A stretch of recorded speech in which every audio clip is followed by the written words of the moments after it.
vais pêcher la truite, la fin de saison est toujours une période relativement faste.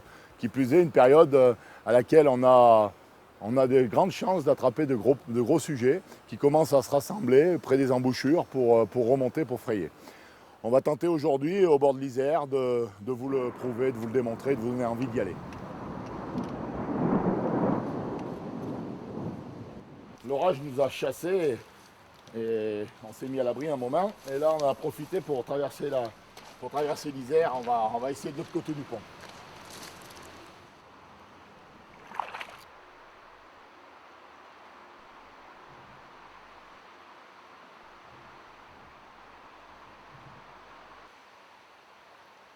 T'en touches pas, Serge?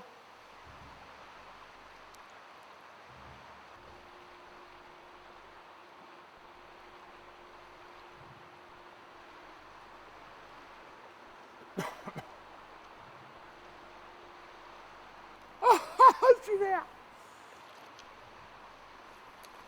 Ah, un beau poisson quand même, hein? 35.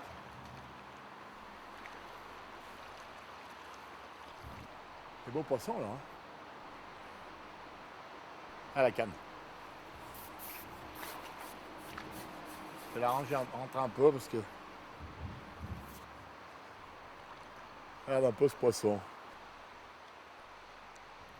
Ah! J'ai perdu! Non.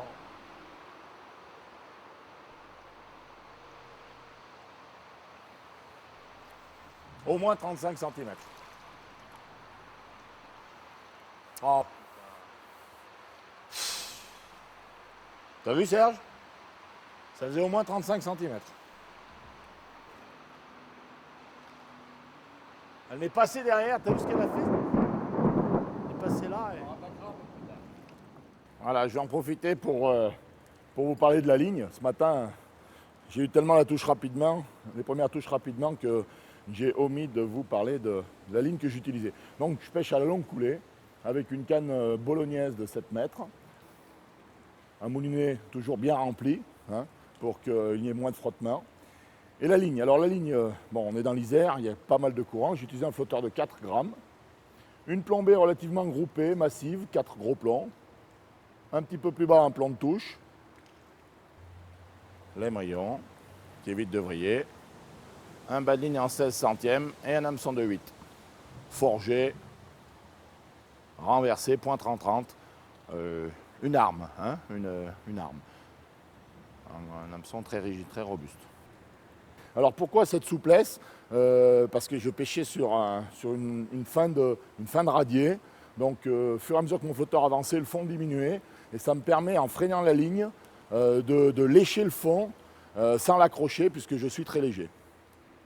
Voilà, donc la plombée massive est quasi à 80-90 de l'hameçon. Voilà.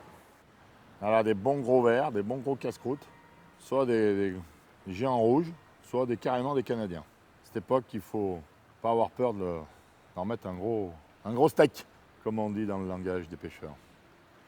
Voilà, là j'ai choisi un doudou, on pique par la tête, on laisse sortir au premier tiers supérieur on laisse sortir l'hameçon au premier tiers supérieur du verre. Et on laisse pendre le reste. Voilà. Ça fait déjà des steaks. Hein.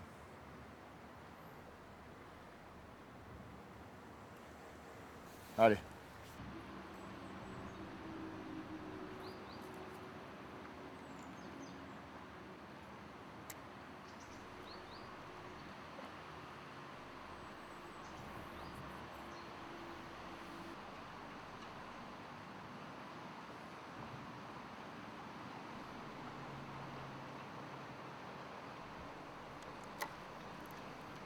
Prends une.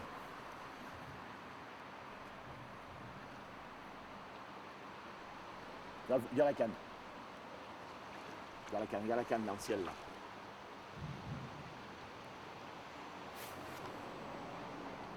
Elle est pas vilaine. J'ai le téléphone qui sonne en même temps.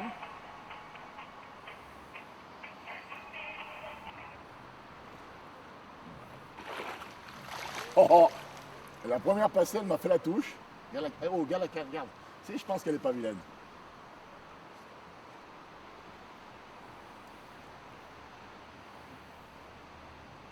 Serge, elle est grosse. Elle débobine.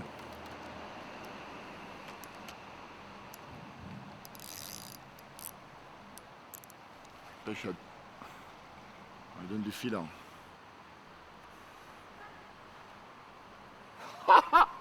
Oh putain, putain. Aïe, aïe, aïe, il prend du fil.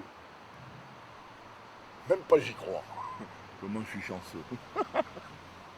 Je suis vert. Serge, elle est grosse, hein?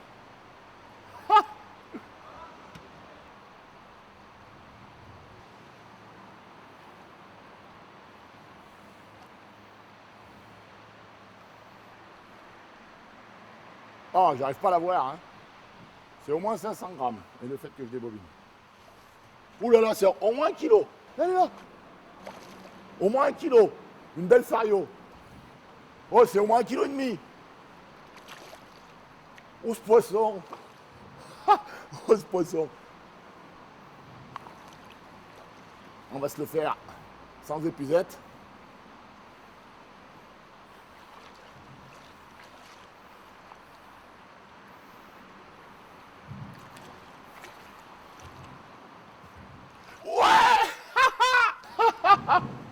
Alors là, je suis vert. Alors là, je suis vert.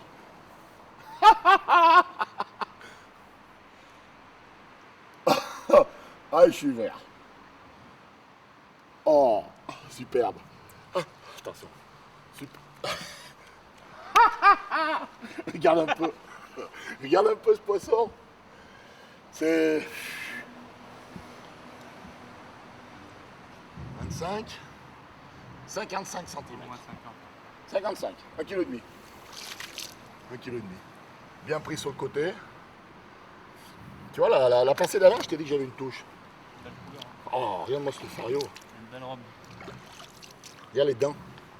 Ah, le verre, tiens. Ah, elle a bouffé le verre, hein, regarde là. Sur le côté, tu vois. Ah, c'est sûr qu'avec le sable, c'est pas bien joli. C'est vraiment une belle robe.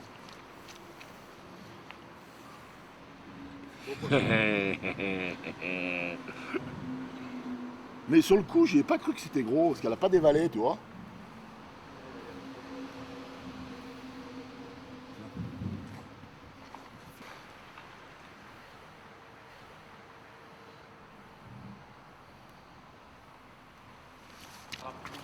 C'est un Dieu de ma parole. C'est pas surfait, hein.